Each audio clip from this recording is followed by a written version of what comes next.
Hello everyone. Xin chào Vietnam, magandang tanghali Pilipinas. I'm also seeing attendees from other countries. Welcome. Welcome to Talent Views Webinar Wednesday. Webinar Wednesday is a series of weekly webinars dedicated for HR and business leaders. So we desire to give you insights, knowledge, market updates, and tools and references that can help you navigate the changing marketplace. And also, of course, to prepare for the future of work. All right. So for today's webinar, we'll talk about level up your hiring game, gamifying the candidate experience. I'm your host for today. My name is Sheila Marie Alcedo. I'm the Director for Talent Assessment and Management of Talent View Vietnam. Quick background about myself is that I'm experienced in HR and tech, demonstrated history working in the strongest market of Southeast Asia. So hi from my network, Thailand, Vietnam, and of course, Philippines.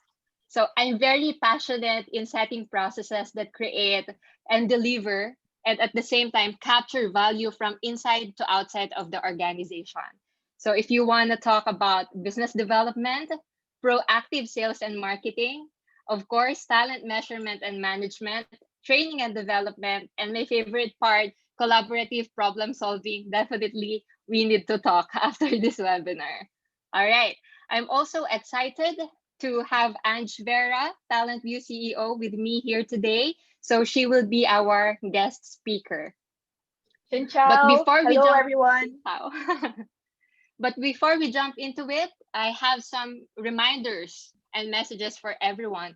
On your screen right now, for those who are attending via Zoom, you have here your Zoom tabs. So at the upper right corner of your screen to see the full view of our presentation and of course the speaker for today, you might want to click that.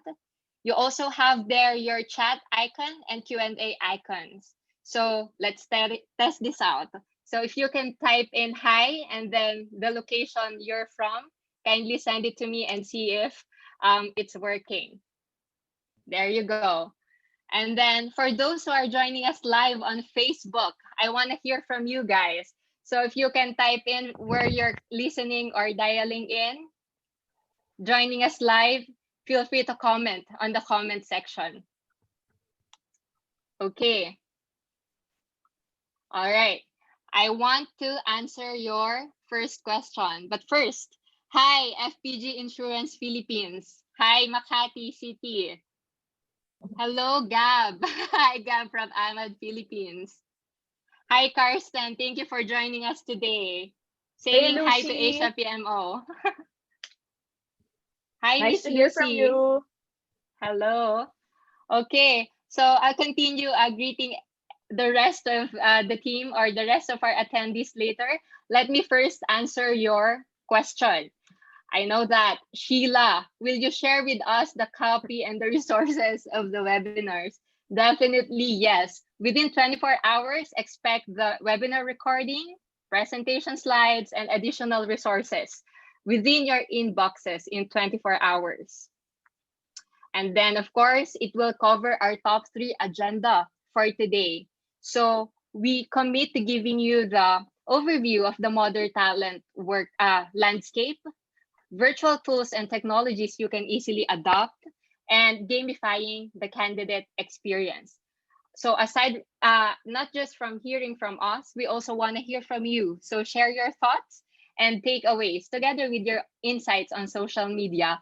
Use our hashtags Webinar Wednesdays and hashtag Talent View Learning during and after the webinar. All right. Too long introduction from my end. I also want to hear from you. So let's have a quick understanding of about you and everyone attending this morning. I have here a quick poll for everyone. So it should be popping up on your screen right now. Let me know, is your company currently using competency-based assessments? Yes, you are currently using one. Yes, but currently on hold because you don't have requirements for it. Or no, this has not been a priority. So let us know.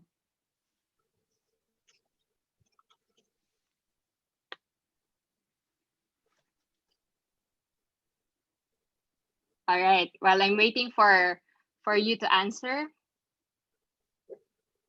I also want to say hi to Miss Lucy of Point West. Hi, Miss Lucy. We met in the past. We're meeting now online. It's nice to see you online. Okay. All right. So based on your answers, everyone, wow, it's a 50-50 ratio. 50% is using competency-based assessment, and 50% has not been is not prioritizing this right now. But I'm so happy to have you here online. At least we have this opportunity to explore what can we do using competency-based assessments and gamified assessments. Thank you for that. All right, without further ado, I want to introduce our speaker for today, Talent View CEO Ange Vera. Okay, so Ange Vera is a certified Talent Assessor and talent measurement facilitator. She leads operations for the ASEAN region across 200 plus corporate clients. In fact, I met her during her business trip here in Vietnam. She has 15 plus years in HR talent acquisition, OD, HR technology, performance management, and compensation and benefits. So if you have questions for her, I highly encourage you just drop your questions on the comment or Q&A section of your screen. And she's also an author of Rethink Recruitment. All right, let's welcome her, Ange Vera. Hello, thank you so much, Sheila. And hello, everyone. Xin chào to Vietnam. Hello to everyone else listening. This is, I know, an open webinar, but for today, we're going to do a bit of a zoom in on the Vietnam market. And I'm really happy to be here. Thank you again, Sheila, for that introduction. And I'll go through some slides from the poll, from what you answered. Some of you are using some tools. Some of you, maybe it's not a priority, maybe it's your first time to hear about this. So take whatever you think is relevant for your own organization. Some of the things I'm going to share maybe may not be as important to you right now, and it's okay. So you don't have to take everything I say. It will always be flexible depending on how the structure and the challenges of your organization are today. So I wanted to lay the groundwork first. Let's start with the modern landscape. What are we looking at?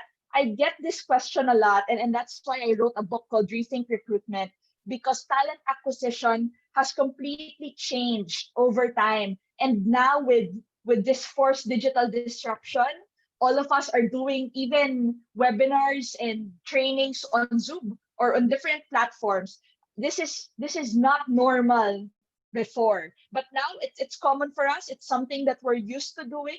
So how does that now translate in hiring talent? So when you look at this slide, the first thing I'm sharing is data from Hootsuite and We Are Social Research. How does digital look like around the world? And this is a very recent study. This is October. So there's 7.81 billion of us in the world. And interestingly, 5.2 billion or 67% are now mobile phone users. This number continues to rise. At work, we used to be very familiar just with our computers and our laptops. But now everything we're doing, whether that's personal or professional, a lot of it we do on our mobile phone. And this data is just validation of that. 67% worldwide. And out of that entire population, there's now 4.6 billion or 60% on the other hand that are internet users. And on social media, very close number, not really a big discrepancy here. 53% are on social media. So I know that a lot of us, you may be in HR, you may be in hiring, or you may be in training. A lot of us ourselves are in social media. What more our candidates? So my question to you, and this is a reflection, no polls here, but just a personal reflection on our part. How well have we adjusted our process to take advantage of the data being presented today? Is our company on social media? Are we reflecting our brand well online? On the internet, can people find us? Can they answer the questions about our recruitment process, our recruitment steps? All right, so this is silent reflection for everyone. As we move on to the next slide, where we go a little deeper on the Vietnam stats. So earlier this year, of course, the population in Vietnam is about 97 million already. But take a look at mobile phone connections, 145 million. So you're going to ask me, Ange, why are there more mobile phone connections than the entire population of Vietnam? Well, that was also an interesting question to me. And the answer is plain and simple. Most everyone has more than one cell phone or one number. So they keep multiple lines, they keep multiple phones. In terms of internet users, 70% are, of course, on the internet. And close behind, 67% or 65 million are active on social media. Okay, so again, very interesting numbers. Whatever reflection points I shared earlier, that is heightened in Vietnam. There are more people on social media in Vietnam. And therefore, our processes, our recruitment must really come onto this platform as well, or these platforms rather. On to the next slide. What are people getting themselves into, right? So take a look at this. 94% are on mobile phones, looking at their devices. 93% are on smartphones. 22% only remaining, 22% are on a non-smartphone mobile phone. The ones that have a rubber keypad, the ones that can allow you to access the internet. So just very few. This number keeps going down every year as we do the research, right? Laptop or desktop computers, still 65%, 32% on tablets. And if you look at what people are getting into, device for streaming the TV content over the internet, 9.6%. So a lot of ways to go for Vietnam still when it comes to viewing TV content on their over the internet rather.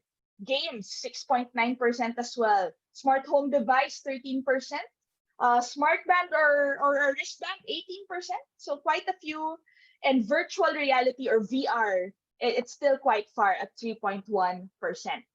So let's look at the next slide.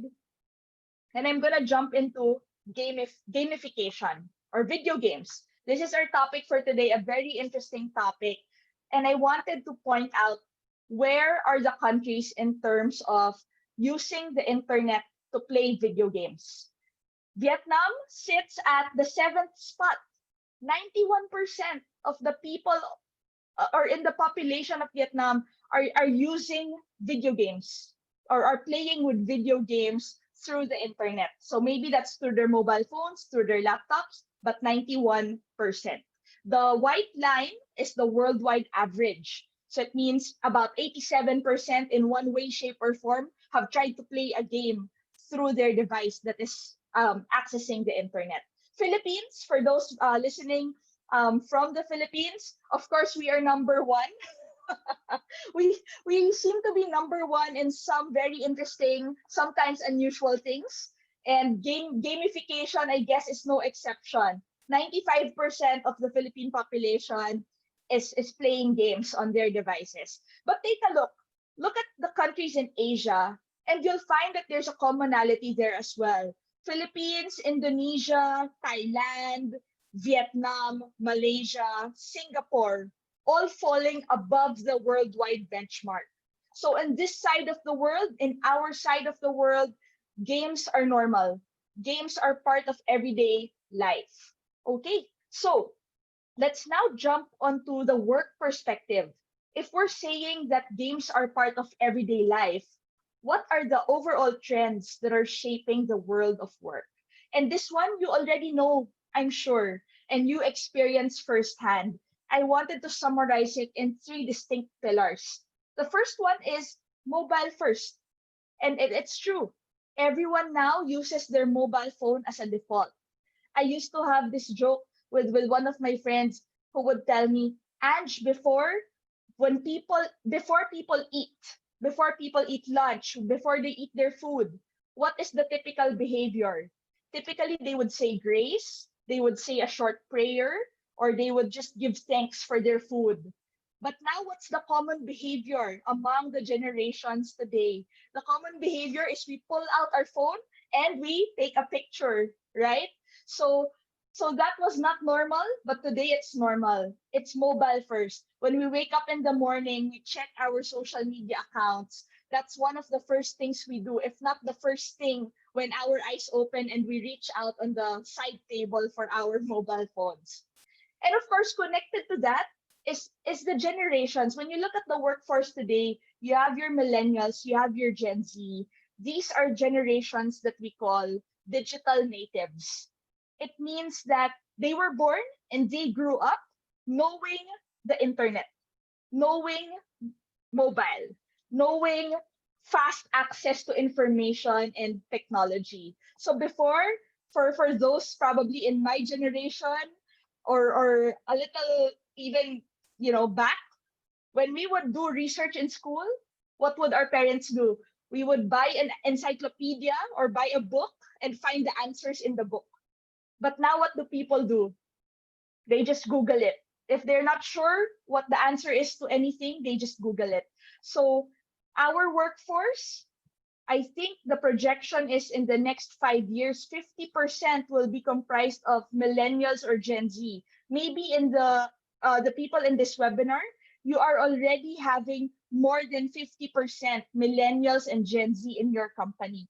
So the more we should be thinking about how to transform our organization in a digital way. All right. And the third is communications. I started work. The biggest form of communication is email. Everything I do, I have to email. I have to copy the people. I have to write an email. I have to write the minutes on email. Do you think that's the case now? Do you think everything still happens over email? Because for me, I think that's not the case anymore. There's this really big shift in communications where we're trying to bring our personal processes into our work processes as well. So if you're used to Messenger, you're used to Zalo, you're used to WhatsApp, you're used to Viber, we unconsciously are starting to use these things for work, isn't it? When we want to check up on a question with our colleague, our office mate, we don't write them an email. We go to WhatsApp or we go to Facebook Messenger and reach out to them there. So how are you shifting your workforce so that this becomes a more formal, more structured, more secure process? And specifically for talent acquisition, how are you also adjusting? Do people still check job openings on email? Maybe yes, maybe no. But for sure, the ways of work are changing and talent acquisition is also changing. Somebody just made a comment. Even Gen Z uses Messenger even if they sit next to each other with headphones. That is so, so true. Karsten Lay, super true. I've seen this a lot. So we might even be more effective getting on their devices than speaking to them face to face on some occasions. All right, so we'll move to the next slide. Let me talk about some of the tools and technologies that you can easily adopt. And this is something that we're seeing across more than 200 organizations in the ASEAN region. Again, if you're using it, that's great. But if you're not, think how applicable it is to your own environment or work setting. So we'll move on to the next slide. And when we talk specifically about recruitment, we usually like to think of it in terms of a funnel, right? So how are people or candidates passing through a funnel?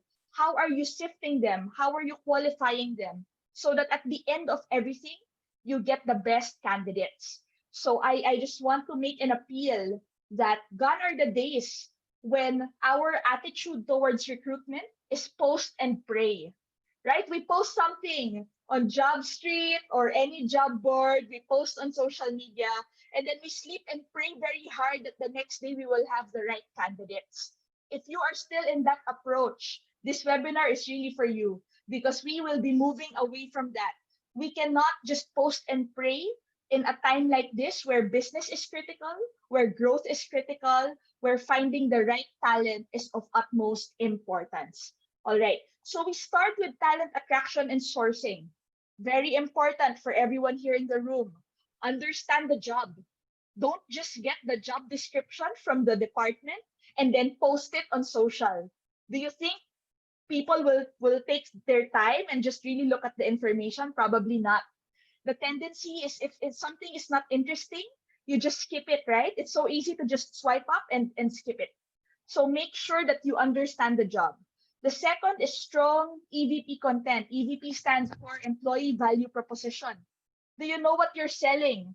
Josh Bersin said, he's an HR author and practitioner as well. He said that HR is like, the HR job is like a salesperson job already.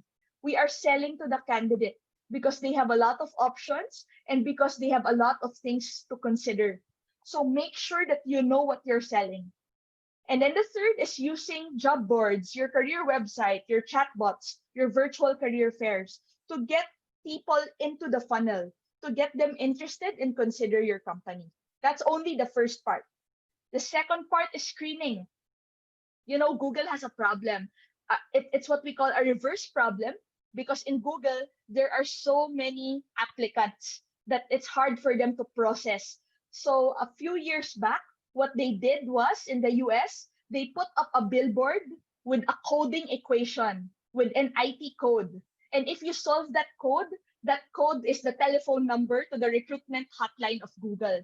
So that was their way of filtering candidates. You can only call if you understand the lines of code on the billboard.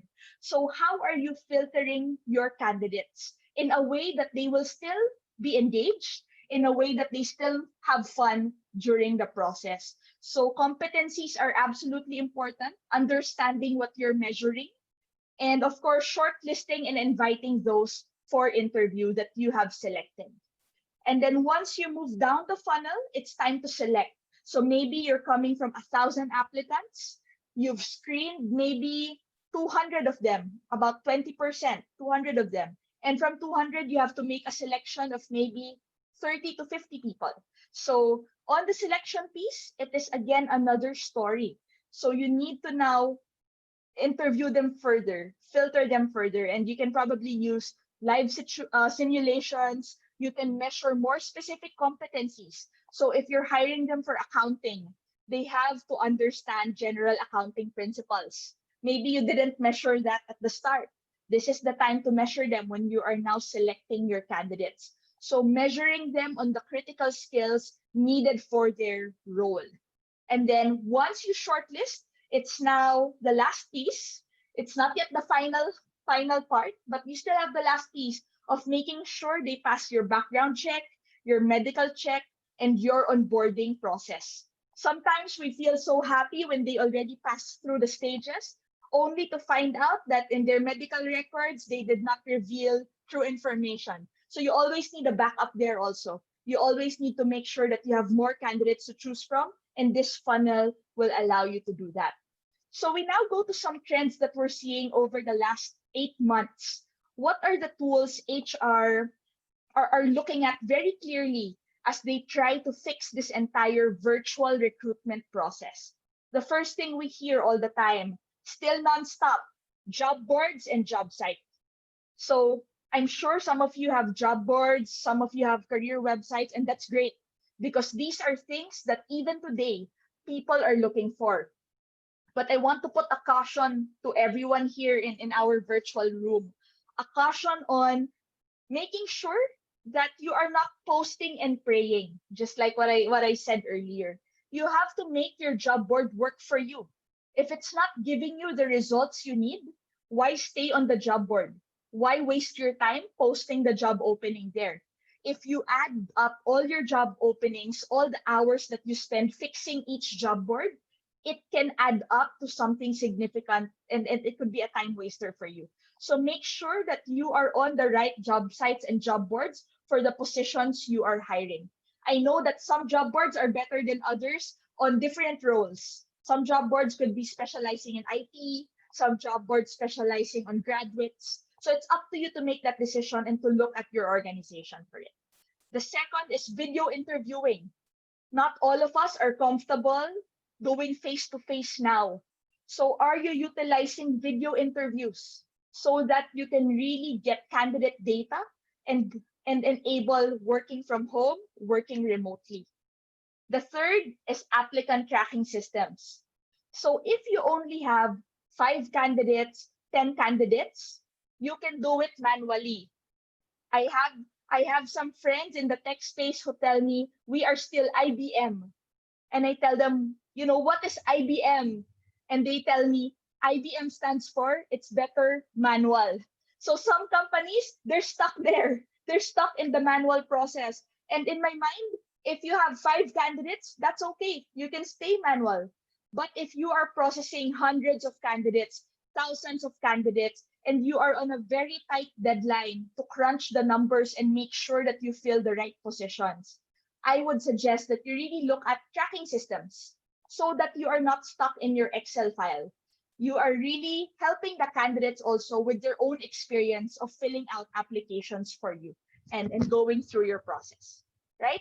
And then the fourth, this one is really happening a lot more in this period of a pandemic, right? Online onboarding. So how do you make sure that the person gets their equipment, gets their tools, gets their company logins and their IDs? You can do this all virtually now. And there are a lot of tools that you can explore for onboarding your candidates and making sure that they feel welcome in your company. I think this is a challenge for us in recruitment, right? The challenge is we sometimes think that our job is done once they sign the job offer.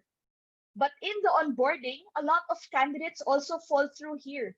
A lot of candidates may say in the onboarding, oh, I don't like my experience. I'm not having fun. This is not what I signed up for. And then they just don't show up the next day. It's what we call a no-show, right? They just don't show up. So we want to make sure that onboarding is also on point. Onboarding makes the candidate feel like they are part of your company. So it's good to be exploring this. And the last piece is collaboration. So we talked about Messenger, we talked about Viber, WhatsApp. How are you formalizing collaboration in your company? How are you working on documents? How are you working on projects? Is it still done through personal messenger, personal network? Do you have to become their friend on Facebook for you to work on a project? There are a lot of ways now where we can move that virtually into our HR space. And this is worth exploring if we want to tie everything together from hire to retire. All right. So I hope this helps. We'll move on to the next slide. And I just wanted to share with you the framework that we use in TalentView. We are partnered with Talent for the assessments that we use for our customers. And we've laid down competencies. So what typically happens with our customers is that they just look at this framework and they decide what are the non-negotiable competencies. About 4 to 7 competencies that we call make or break. If they have it, they can do the job. If they don't have it, for sure, they cannot do the job. So I'll take a pause here. Feel free to engage with us on chat. I want to ask you, I know a lot of people here, most likely they are hiring salespeople. 1 person or maybe 100 people. What do you think are the non-negotiable competencies in sales? When you look at this list, what competencies are make or break? They need to have it to be successful in a sales role. Please type your answers on the chat. What do you think are the top competencies for a sales role?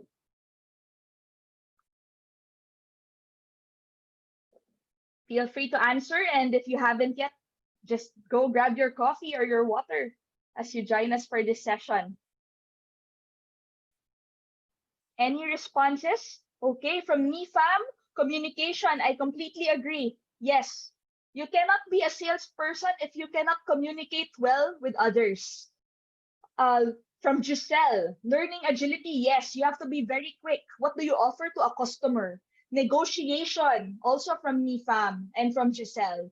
Building relationships, yes. How can you be a salesperson if you don't want to be friends or you're not easily comfortable speaking with other people? Customer focus is also key. Yes, nonverbal communication, absolutely. Not just the things you're saying, but how you're communicating them. So a lot of points for building relationships. I like what Glorilyn said. Yes, resilience. Why? Because every time a salesperson walks into a room, they will only get 2 answers, a yes or a no. So a lot of times that answer is a no. So they'll have to be very resilient and bounce back and try the next day, right? Because not all the time the answer is yes. So you have to be really confident and just really go out and continue to build those relationships. Yes to interpersonal skills from Sharina as well. So really great answers and all correct. So you see how easy that was? Just choose the competencies you think are relevant, and that's what you measure. Because Kaplan and Norton said, right, the authors of the Balance Scorecard, you cannot manage what you cannot measure. You have to find a way to measure, because if you don't measure it, how do you know if you're recommending the right person, if you are shortlisting the right candidates? Okay, so we move on to the next slide. Oh, I also have a comment from Koi Vovan. Completely agree. And you mentioned everything that was mentioned also on chat. Sales focus, yes, absolutely. Negotiation, interpersonal sensitivity, customer focus, and communication.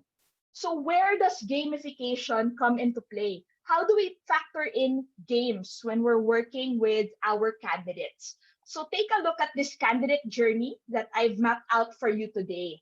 So it just looks like the funnel, but it's presented quite differently, right? So probably you're in your online job fair. I'm looking at the top left box. These are your top of the funnel approaches. So your job fairs, your job boards, maybe you have a chat bot on Facebook, you have your CV screen, your application form on your ATS, and then you have your initial video interview, you have your online assessment, and then you get interviewed by the line manager all the way to background check and job offers. So it's important for you to define your steps. That's the first thing I'll say. Even before thinking about where gamification could fit in, you have to identify your steps, write them down. What are the steps the candidate has to go through before I can hire them? Because sometimes you realize that the steps are redundant. They're overlapping. They don't need to fill out application form 5 times. And we see that a lot with companies, right? So make sure that it's not just efficient for you, but it's also efficient for your candidate. Because in this sense, they are your customer. They need to have a great experience. So what we've found is you can gamify across different areas. You can gamify even at the very start when you're tracking the candidates and you're filtering the candidates. You can gamify on the online assessment. So there are a lot of ways to do it. And I'll be showing you here on the next slide, just a sample of that, right? So when we talk of gamified assessments, we go to the next slide. It's a way for us to capture job relevant cognitive ability or personality data using game-based elements. All right. So let's see if we can get that slide playing. There, perfect. All right. So including game-based elements. So if you're looking at the screen now, this is a sample of a gamified assessment where somebody is given a job or a task and they'll have to match the right person to the right task. And you think it's just a game, you think you're just playing, but in truth, we're already measuring your attention to detail. We're already measuring your ability to look at numbers or maybe to look at data, to solve problems, logical reasoning. So it really depends also what you're trying to measure. And of course, this is just an example. There's a lot of ways that you can gamify your process. But why is this important? So let's move on to the next slide. I want you to pay close attention to 5 reasons why gamified assessments are absolutely important today. And the first is that, of course, we want to measure. I said, right? You cannot manage what you cannot measure. So the very first thing that gamified assessment does, it measures ability and job performance. So when you look at games and how they can measure problem solving ability, logical ability, then there really is a case there for us to integrate gamification onto that entire candidate experience. And that's aligned to the second point. You want the experience not just to be good for you, but to be good for your candidates, because they are the ones who will refer their friends. are the ones who are going to make the decision and say, I want to join this company. I had a fun time. I like the way that I applied. So being able to incorporate games, considering that more than 90% of the population is familiar with games, is something that we should be looking at in our hiring. The third piece is promoting your employer brand. Do you want to be a company that's IBM? Do you want people to say, oh, it's better manual? Everything that I took in that process is a manual process, and it takes 60 days before they came back to me with a decision? Or do you want to be a high-tech, innovative company where people say, I love the process and the decision was fast. They got back to me in a few days and I got the job. Even if people did not get the job, that's also okay because it means that you were able to give feedback in a timely manner, right? So that's also the fourth point. When you're incorporating gamified assessments, everything is automated. So the results come to you in 5 seconds. There is no waiting time for you. There's also no waiting time for the candidate. So you can tell them the feedback immediately. And the fifth is it's optimized for accessibility. So when we talk about gamified, it's not paper and pencil. You can take it on your mobile phone, you can take it on your laptop, you can take it on your tablet. So we're giving our candidates a lot more options to pass through our recruitment process. And for me right now, this is relevant because not everyone has the tools that they used to have when they were in the office, right? Sometimes some people, all they have is their mobile phone. So being able to provide tools that are easy for them to access without having to download an app. They don't have to download an app.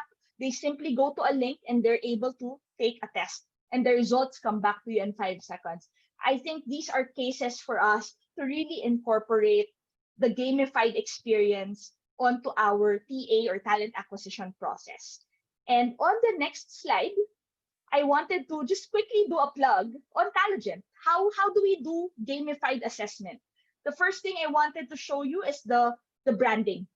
So right now what you see is Talagent, but we've worked with companies like Coca-Cola, we've worked with companies from different industries. The brand is your brand. We can change the look and feel to every element of your brand, from the colors to what's written there, so that the candidate feels that they are really immersing in your candidate experience. The second is the engagement. Of course, when you're playing games, you're always engaged. There's not a game. Of course, if you're no longer engaged, you just stop the game and leave.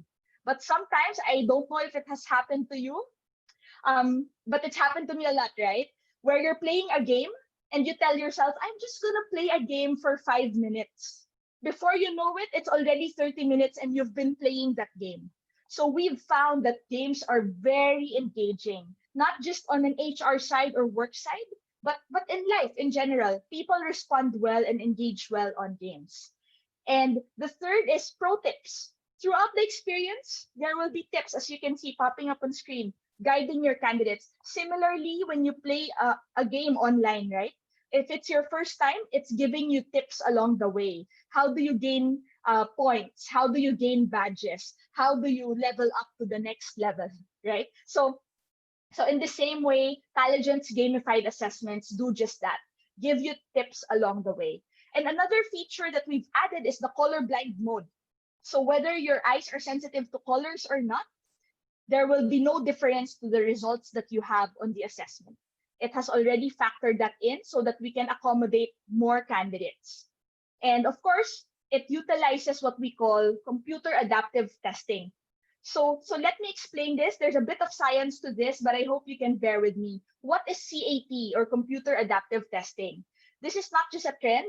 This is something that is really should be an element of all assessments. Computer adaptive testing means that as you're taking the test, depending on your level of knowledge, the test gets harder or stays at a certain level. So for example, if I ask the question 10 plus 10, what's 10 plus 10? I hope everyone has the answer. It's 20, right? So if you get that, that is an addition question.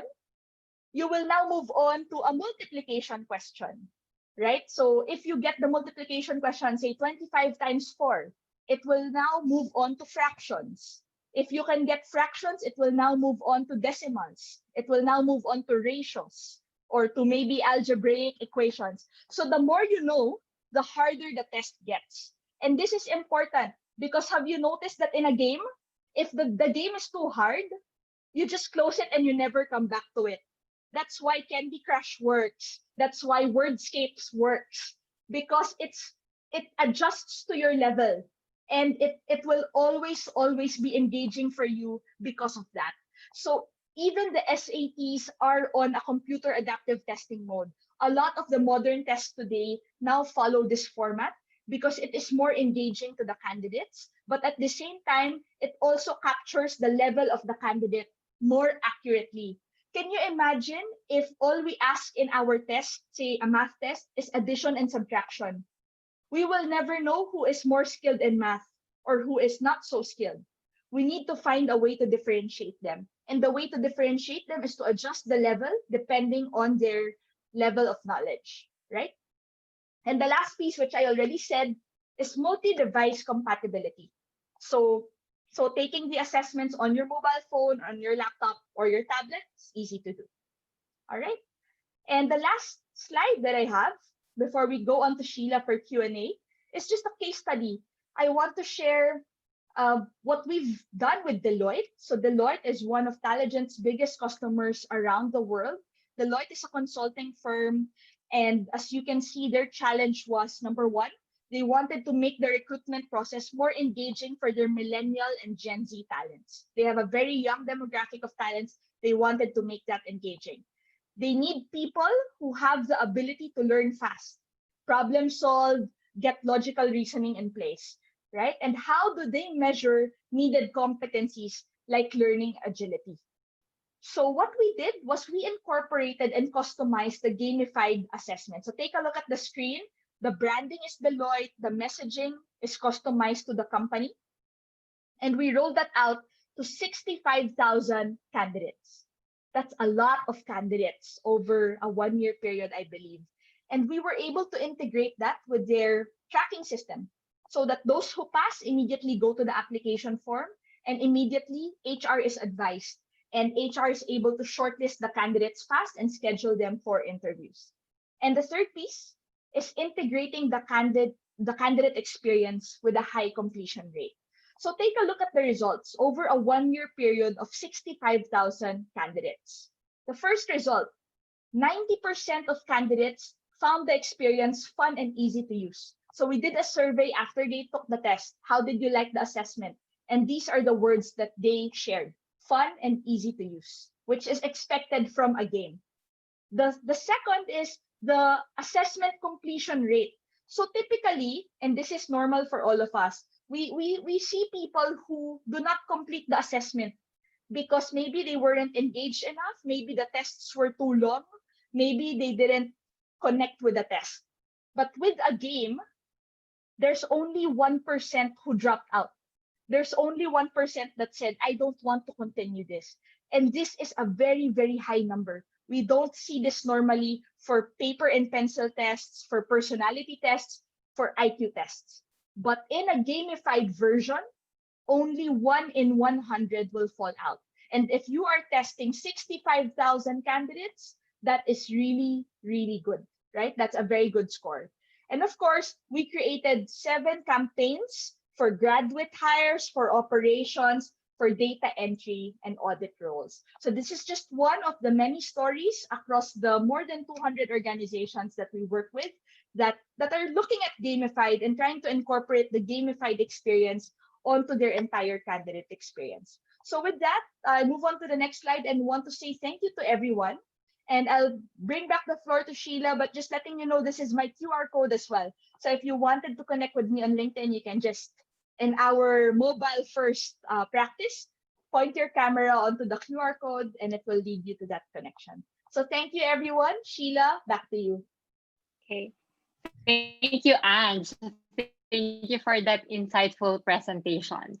Yeah, I just want to share some of the highlights I got from your talk. So definitely, yes, we should be adapting to the trends that shape the world of HR today. Just want to highlight some of the data points you mentioned. 150% of Vietnam's population is on mobile. That's very powerful. It just gives us, the realization: are we where we are at? Are we where we should be? And to tap the candidates that we want to reach out to.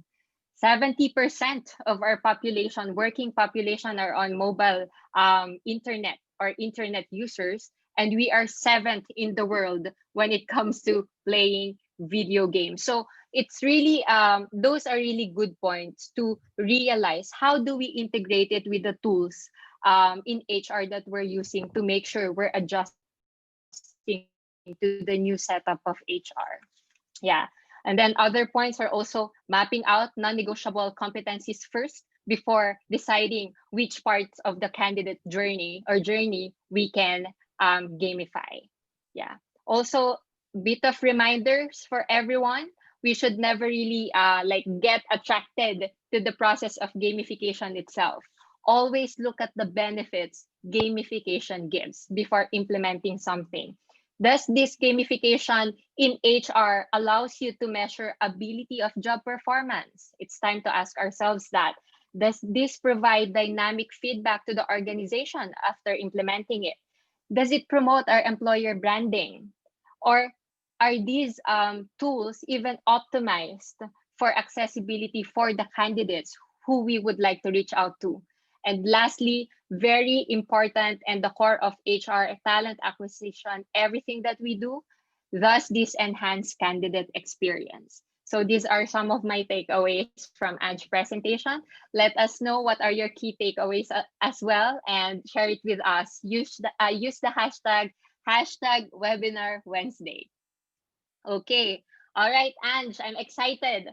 Few of our attendees shared us questions as we move through the presentation. And I want to give you the first question here from the audience. How do you guarantee the accuracy of gamified assessments? This is such a good question. How do we guarantee the accuracy of gamified assessments?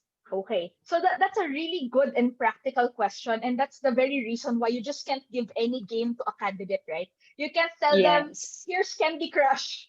Take it, and I will look at your score, and your score will tell me if I should hire you or not. We can't do that, right? So the way that typical tests are developed, standardized tests are developed, is we look through a population, we look through a norm, and we first run these games or assessments on that population, and we do what is called a correlation. We correlate it with their test scores on logical reasoning, on problem reasoning, so or problem solving rather. So to measure accuracy, what you really need to look for is the reliability coefficient. The closer it is to 1, the more accurate the results of the assessment. It means that there's a correlation on the score, or sorry, let me simplify that. There is a relationship between their score on the game and their score when it comes to the work-related competencies. So for example, if they scored 90th percentile on the game, it also means that they are more likely to have higher problem solving skills than everyone else in that population. So you want to check for the relationship between the gamified score and the test score. Any assessment company that you talk to, just ask them for their reliability coefficient. The closer it is to 1, the better. Because it means that the relationship between these two variables are consistent with one another. When one goes up, the other goes up as well. So you don't want a tool where it's the reverse. If their score on the game is high, it means that their score on numerical reasoning, verbal reasoning, problem solving is lower. So check for that relationship. That's how you will know if the test passed through a rigorous process and review of the reliability. Okay. Thank you, Ange. Okay, I have another question for you here. Sure. How do we know if gamified assessments are right for us? Okay, so also a very interesting question, right? How do you know if it's right for you? Look at your current headaches. What is giving you a headache right now? What is giving you a problem? Number 1, do you have candidates that talk about your recruitment process? Or when you say your company to the candidate, when you give them a call, they say, I don't know who you are. Can you explain to me what your company is all about?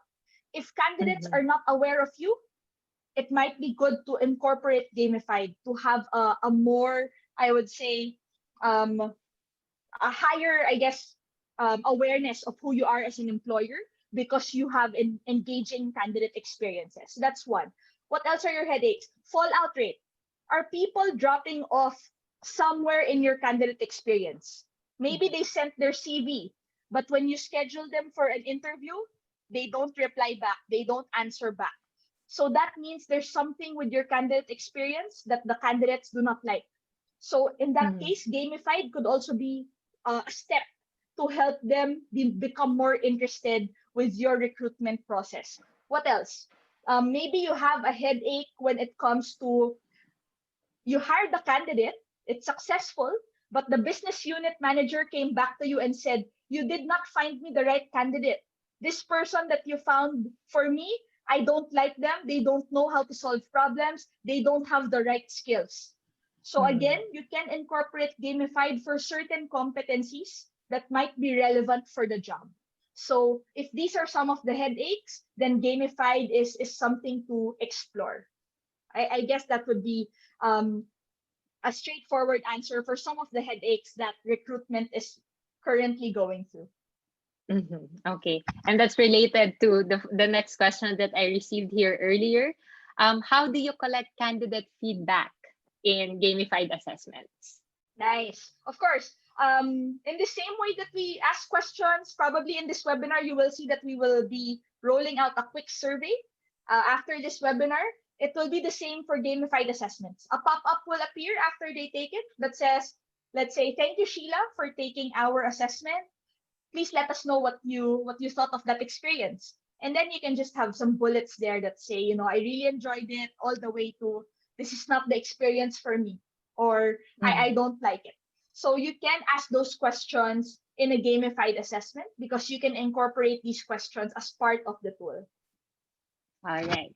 Thanks, Ange. I have Sure. three more questions from the audience. Okay, so this one is, what kind of job types are more relevant to apply gamified assessments? Okay. Thank you, Kuy Vo Van, for that question. When you talk about gamified assessments, you can't really measure everything. You know, Mm-hmm. I'll be very frank and open to everyone. If you're measuring interpersonal skills, maybe gamified will not be the tool for you. Maybe Mm-hmm. you're better off seeing that through a video interview, speaking to a candidate, or giving them what we call a situational judgment question. We give them a situation and then we see how they respond. Gamified works very well for jobs that need a lot of logical reasoning and problem solving. Why? Mm-hmm. Similar to a game, right? A game presents you with a problem and you're supposed to be fixing a puzzle, trying to combine certain things for you to solve something, to solve the problem that the game presents. So those that need problem solving, jobs that need logical reasoning, maybe numerical reasoning, jobs that require judgment, quick thinking, attention to detail, these will all benefit from gamified assessments. Okay. I hope we're enjoying this Q&A. So far, I'm really, really absorbing a lot of things. Thank you, Ange. There's a Here's lot of another questions. question. Yeah, here's another question from Giselle. Mhm. One of the key elements of gamification is the Okay. reward structure. What can you suggest to organizations who have limited budget when it comes to rewarding winners and top players in the leadership? Right. Okay. So rewards can mean many different things to many different people, and that's really interesting, Giselle, because obviously we were all working with a limited budget. In fact, HR, our role, is always seen as a cost center, right? We spend all the money Mm-hmm. that the company makes, so we're always seen as a cost center, and we want to be able to convince our leaders and give more data to present to them. So when we talk of rewards in the gamified experience, for example, like when you play a game, you don't get any Mm. physical rewards. What you get are badges, recognition points, or maybe public recognition. Just recognizing people is a reward in itself. So if you have limited budget, that's something that you can do to start. Make sure that people are recognized in a timely manner. In the same way that when you play a game, the moment you hit a level, you get a star that pops up on screen and tells you you have unlocked a new level, right? Mhm. So it's the same concept. You can gamify a lot of things in the HR process, not just the assessment, not just measuring skills, but also maybe gamifying your engagement programs or your training programs. In Talent View particularly, we have a gamified process for our learning. We have a Talent View University, and what that does is that if you unlock certain milestones in learning, we give you a badge, and that badge is shared to everyone in the company so that everyone knows that you have met this particular level of learning. And then we unlock new learnings for you, new training programs for you as you move up into certain levels. All right. Thanks, Ange. And last question for this session, also from Giselle. So, aside from using developed platforms or softwares, how can we gamify our onboarding process? Mhm. Well, that's interesting because onboarding can sometimes mean a 1 week process for companies or a 1 year process. When I say 1 week, sometimes a company just says, here's your laptop, here's your ID, here's your email address, go to work, right? And that for them is already onboarding. But for the most effective companies, onboarding actually means making sure that they don't just have the tools for the job, but they become familiar with the ways of working within the company. So typically, you can again assign certain levels. So for example, if you have had a Zoom call with five other teams or five other business units in your company, we give you a jacket, a branded Mm. jacket. But maybe if you've already worked on a project collaborating with other people outside of the organization, we give you a gift certificate to a coffee shop, right? So again, you can have different levels or layers of gamifying that process to make sure that they're engaged along the way. And you can apply the concepts of gamification across the entire onboarding process and the HR process in general. Yeah. Thank you so much. And just to add to that, one thing that you also want to take a look at is ask what motivates them as part of, your process. If you know that core thing of what motivates your employees, and definitely whatever kind of rewards you give, whether it is offline, online, digital, or through badges, as long as it has an impact when it comes to their motivation, then your rewards and recognition system is on point. That's a super great point, Sheila. Understand what motivates your team. That's something I believe that all HR leaders should be doing because Mm. it will vary. The answer to that will vary generation to generation, person to person, team to team.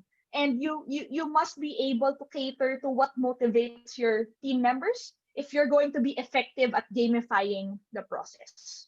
Mm. All Absolutely. right. Thank you so much, Ange, for Thank a you. wonderful Q&A session. And thank you as well, everyone.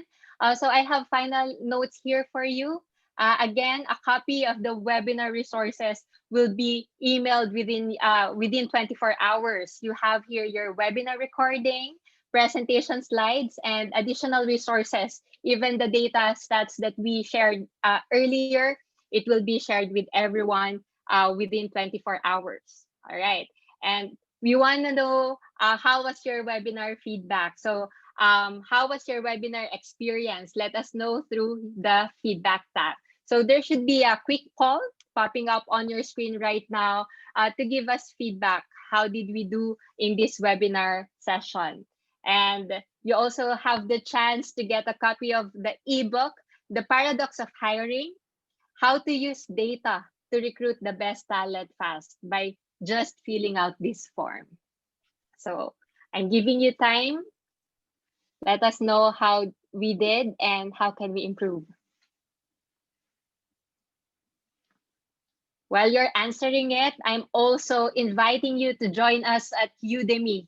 So master the fundamentals of employer branding, learn how to attract, retain, and engage with talent. So Ange Vera herself has the Udemy course called Becoming a World-Class Employer Brand Professional. So it can be seen on your screen right now.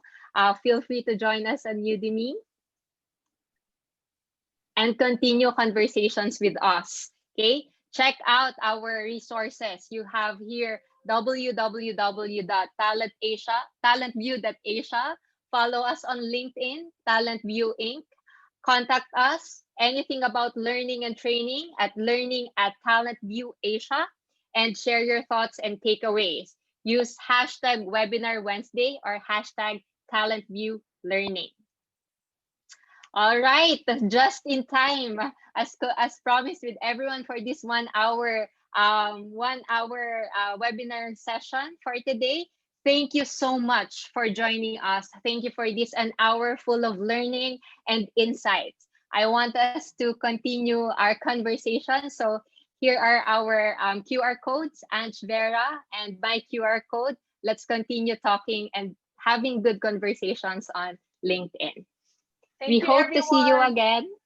Yes, we hope to see you again on our upcoming webinars.